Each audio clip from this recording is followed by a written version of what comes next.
What I'm going to tell you happened to someone I know personally, someone who learned the hard way that some bargains come with a price that money can't measure. This isn't just another ghost story you'll forget by tomorrow. This is a warning about what happens when the living refuse to leave space for the dead. But before I dive into what actually happened in that apartment in Mapo district, let me paint you a picture of Seoul's rental market. Because understanding the desperation is crucial to understanding how someone could ignore every red flag and still sign that lease.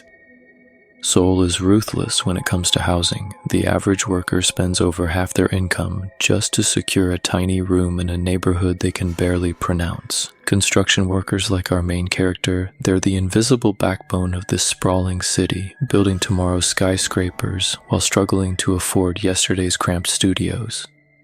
Every day they watch luxury apartments rise from the ground up, knowing they'll never afford to live in the shadows these buildings cast. So when Joon-ho, a quiet man in his mid-30s, finally saved enough from years of 12-hour shifts and weekend overtime, finding an affordable place wasn't just about comfort.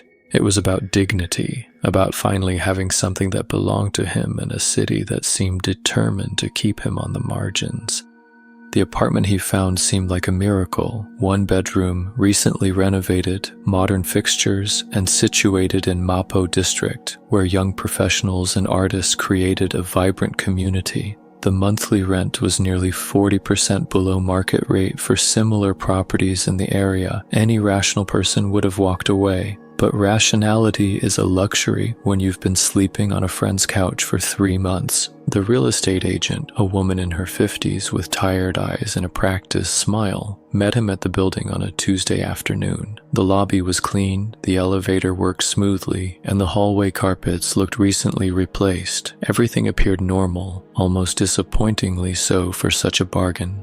When she unlocked the door to Unit 402, sunlight streamed through the windows, illuminating hardwood floors that gleamed with fresh polish. The kitchen appliances were new, the bathroom tiles spotless, and the bedroom had enough space for a proper bed and desk. It felt like stepping into a different economic bracket entirely. Joon-ho walked through each room, mentally arranging his few possessions in the generous space. He opened closets, tested faucets, checked electrical outlets. Everything worked perfectly. Too perfectly, perhaps, for a place priced so aggressively low. That's when he asked the question that would haunt him for months to come. Why is the rent so reasonable? The agent's practiced smile faltered for just a moment. She glanced toward the bedroom, then back at him, weighing her legal obligations against her commission. In South Korea, landlords are required to disclose if someone died in a rental property, but the interpretation of this law often depends on how directly you ask.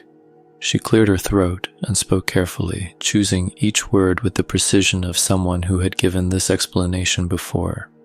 The previous tenant, a young woman in her 20s, had experienced some personal difficulties. She had been found in the apartment after several days. It was a tragic situation, but the space had been completely renovated, blessed by a local temple, and thoroughly cleaned according to professional standards. Joon-ho felt his chest tighten, not from supernatural fear, but from the crushing realization that his perfect apartment came with the kind of history that explained its price. In Korean culture, properties where someone died, especially by suicide, are considered deeply inauspicious. Most families wouldn't consider renting such a place regardless of the financial incentives. But Joon-ho had spent his adult life working with concrete and steel, building structures designed to last centuries. He believed in what he could touch, measure, and construct with his own hands. Ghost stories were for his grandmother's generation, people who still hung charms above doorways and consulted fortune tellers before making major decisions. He looked around the apartment again, this time seeing it through the lens of practical necessity rather than superstitious dread. The woman was gone. The space had been renovated. He needed somewhere to live, and this place offered him independence and dignity at a price he could actually afford. Without hesitation, he told the agent he would take it. The paperwork was completed with unusual efficiency. The landlord, an elderly man who owned several properties in the district, seemed almost relieved to find a tenant willing to overlook the apartment's history. The security deposit was waived, the first month's rent reduced even further, and Kim Joon-ho walked out of the real estate office with keys to his first real home. That night, he celebrated quietly with a bottle of soju and plans for how he would arrange his furniture. He called his mother to share the good news, carefully omitting the details about the previous tenant. She was happy for him, proud that her son had finally achieved this milestone of adult independence. For the first few days, life in the apartment exceeded his expectations. He established routines that felt luxurious after months of uncertainty. Morning coffee in his own kitchen, evening showers in his private bathroom, the simple pleasure of closing a door and knowing the space behind it belonged to him. The construction site where he worked was only 20 minutes away by subway, and he found himself arriving earlier and staying later, energized by the prospect of returning to his own place rather than imposing on friends' hospitality. His supervisor noticed the improved attitude and hinted at potential opportunities for advancement. Everything seemed to be falling into place with the kind of smooth precision that made him wonder why he had waited so long to take this step toward independence. But on the seventh night, the first crack appeared in his rational worldview. He woke up to the sound of water dripping. At first, Kim Joon-ho assumed it was the upstairs neighbor's sink, or maybe a loose pipe in the walls. Old buildings in Seoul had quirks, and he'd learned to tune out the ambient noise of urban living. But as he lay in bed, listening more carefully, he realized the sound wasn't coming from above or beside him. It was coming from inside his apartment. He sat up slowly, his eyes adjusting to the darkness. The digital clock on his nightstand glowed 3:17 a.m. The dripping continued, steady and rhythmic, like a metronome keeping time in the silence. He followed the sound through his bedroom doorway and into the main living area. The kitchen faucet was bone dry. The bathroom showed no signs of leaks, yet the dripping persisted, seeming to move around the apartment as he searched for its source. When he stood in the living room, it sounded like it came from the bedroom. When he returned to the bedroom, it echoed from the kitchen. After 20 minutes of fruitless searching, Kim Joon-ho convinced himself it was just the building's plumbing settling for the night. He returned to bed, pulling the pillow over his head to muffle the sound. Eventually, exhaustion won over irritation, and he drifted back to sleep. The next morning, he mentioned the incident to his coworker during their lunch break. His friend laughed and shared stories of his own apartment's strange noises, the phantom footsteps from empty units above, the elevator that sometimes stopped on floors where no one had pressed the button. City living was full of these minor mysteries, they agreed. Nothing to worry about. But that night, the dripping returned. This time it started at exactly 9:56 p.m., the same moment the kitchen light flickered. Kim Joon-ho was watching the evening news when both phenomena occurred simultaneously. Too precise to be coincidence, the timing felt deliberate, almost communicative, as if something was trying to establish a pattern. Over the following days, other small disturbances joined the nightly routine.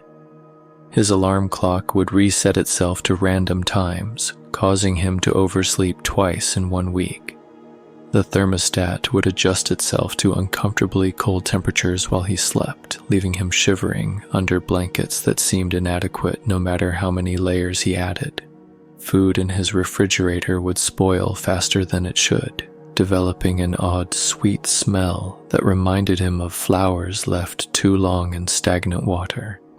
Kim Joon-ho prided himself on being logical. He researched electrical problems that could cause lights to flicker. He called the building maintenance to check for plumbing issues. He even purchased a carbon monoxide detector, wondering if gas leaks might be affecting his perception. Every investigation yielded normal results. The building's systems were functioning properly, his apartment's wiring was up to code, and air quality tests showed nothing concerning. Still, the disturbances continued to escalate in frequency and intensity. On the 10th night, he woke to find his bedroom door standing wide open. He was certain he had closed it before going to sleep, a habit developed during years of shared living situations. The hallway beyond was dark, but he could see into the living room where moonlight streaming through the windows created geometric patterns on the floor. Something was different about those patterns.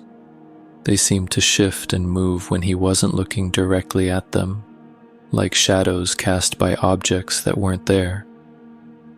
He sat up in bed, staring hard at the living room, trying to identify what his peripheral vision kept insisting was wrong with the scene. Then he saw her. A figure stood near the window, silhouetted against the city lights beyond.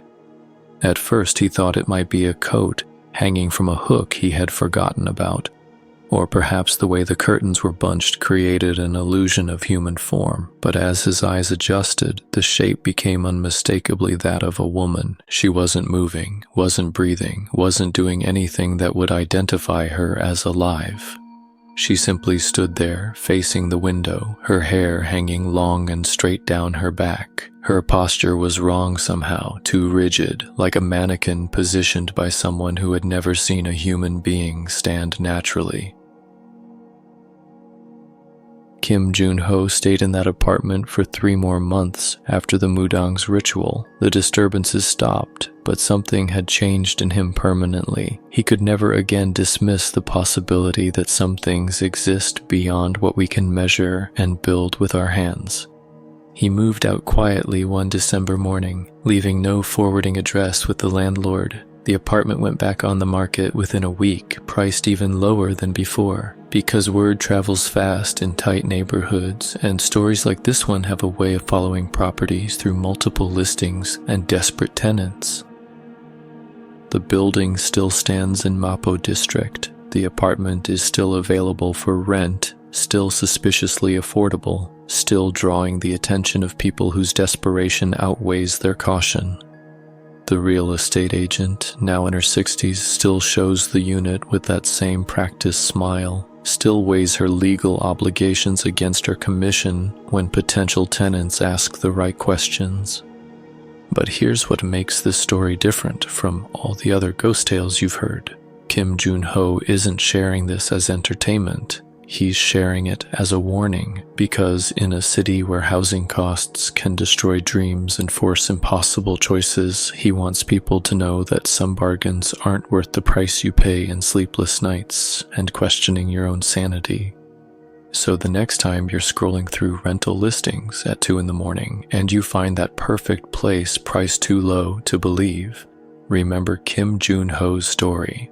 Remember that in Seoul's brutal housing market, when something seems too good to be true, there's usually a reason that has nothing to do with market forces or generous landlords. Ask the hard questions, listen to that voice in your head that whispers warnings when your desperation tries to silence it. And if the agent's smile falters when you ask why the rent is so reasonable, maybe consider that some spaces are meant to remain empty, because some tenants never really leave.